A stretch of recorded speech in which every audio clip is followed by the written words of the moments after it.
여러분 안녕하십니까. 김경국TV 시작하겠습니다. 더불어민주당 이재명 대표가 다시 침대 정치를 시작했습니다.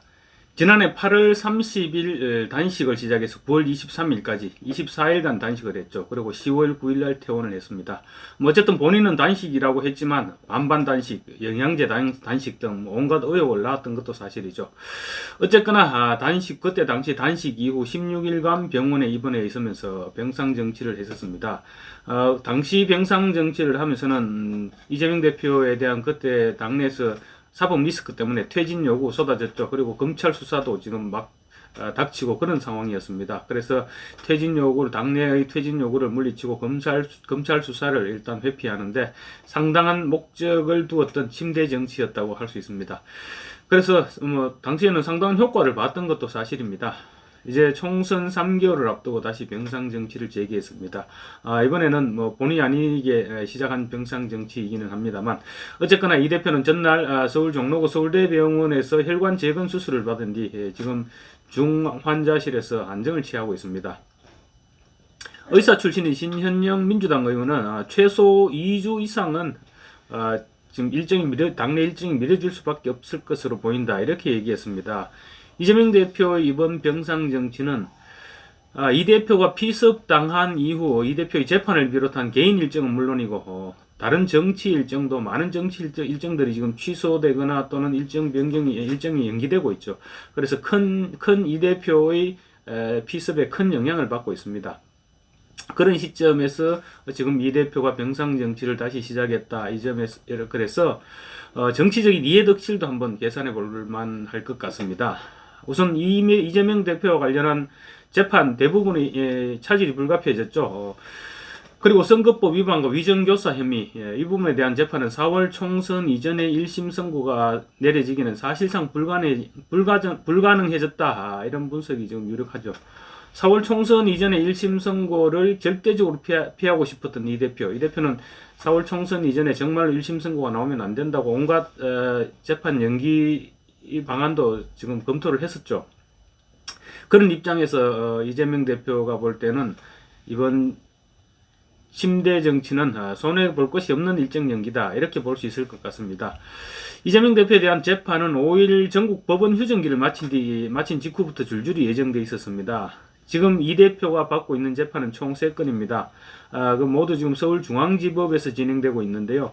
그런데 지금 피습을 당하면서 일정이 연기되기 시작했습니다. 당장 오는 8일, 내주 월요일이네요. 오는 8일 열릴 예정이었던 이 대표의 위정교사 사건 첫 공판은 22일로 연기됐습니다.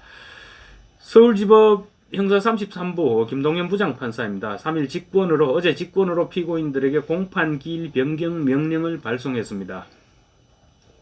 첫 공판은 피고인이 반드시 출석해야 된다, 그런 의무조항이 있기 때문에 이 대표의 법원행위 현실적으로 불가능하죠. 그래서 재판부에서 이같이 결정을 한 것 같습니다. 또 같은 재판부에서 심리하는 대장동 위례 성남FC 백현동, 이 사건도 9일 공판 기일이 예정돼 있었는데 직권으로 기일을 변경했습니다. 김동현 부장판사는 전반적인 재판 절차 합의를 위해서 공판 준비 기일을 12일로 일단 지정을 해둔 상태입니다. 그리고 19일에는 지난 대선 당시 허위사실 공표로 인한 공직선거법 위반 사건 공판이 예정돼 있었습니다. 지금은 예정돼 있는 상태입니다.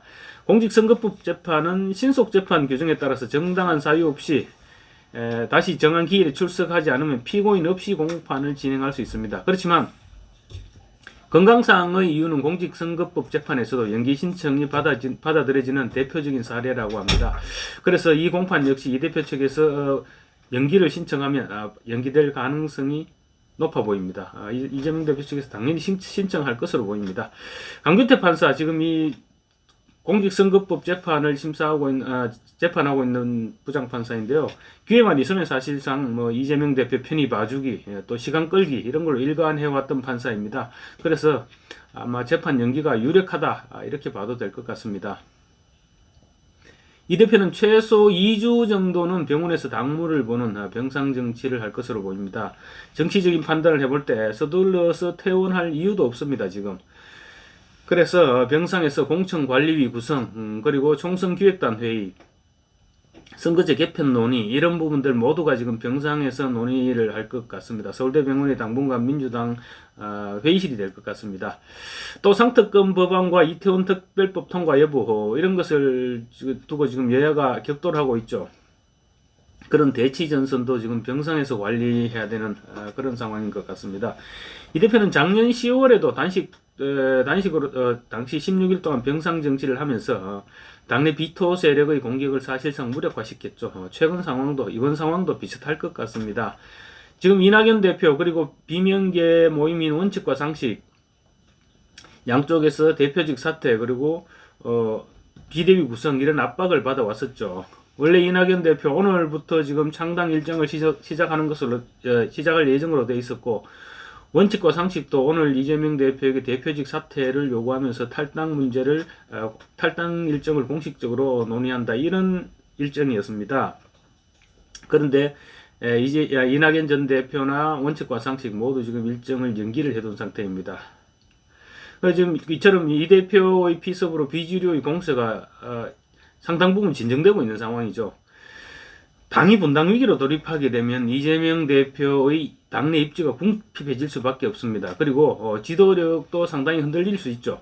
그런데 결과적으로 볼 때는 이번 피습이 비주류의 공세를 차단했다 이렇게 볼 수도 있을 것 같습니다.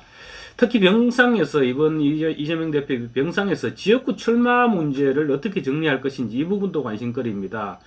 이 대표는 인천 계양구월 지역구에 다시 출마할지 여부에 대해서 지금까지 특별한 언급이 없었습니다.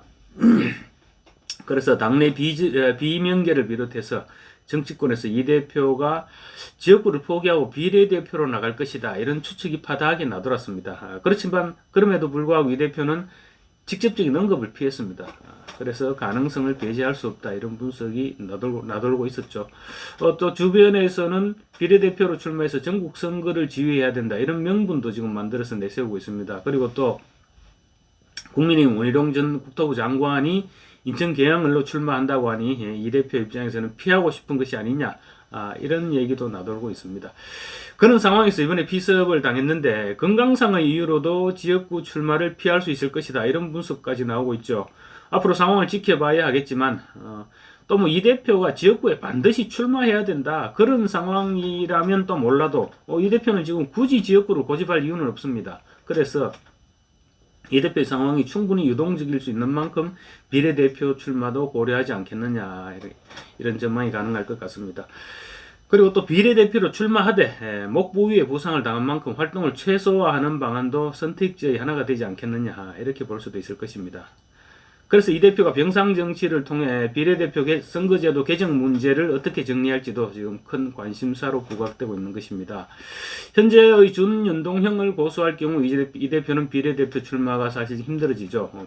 그래서 병립형으로 아마 이미 이 대표의 송대는 병립형으로 굳어 있는 것 같습니다. 그래서 최종적으로 병립형으로 마무리 짓는 것이 아니냐 이런 전망도 나오고 있죠. 이재명 대표의 병상 정치가 얼마나 길어질지는 회복 속도에 달려 있습니다. 일단 2주일 정도로 예고한 만큼 당분간은 병상 정치가 계속될 수밖에 없겠죠. 이 기간 동안 여론 향배가 어떻게 될지, 그러니까 동정 여론이 일어날지 아닐지, 일어난다면 얼마나 일어날지, 어느 정도 반영을 불러일으킬지 이런 부분하고, 그리고 탈당을 예고한 당내 비주류들의 행보가 어떤 양상을 띠게 될지 이런 부분, 이런 전반적인 상황에 따라서 침대 정치 일정이 좌우되지 않겠나 그렇게 볼 수 있을 것 같습니다. 감사합니다.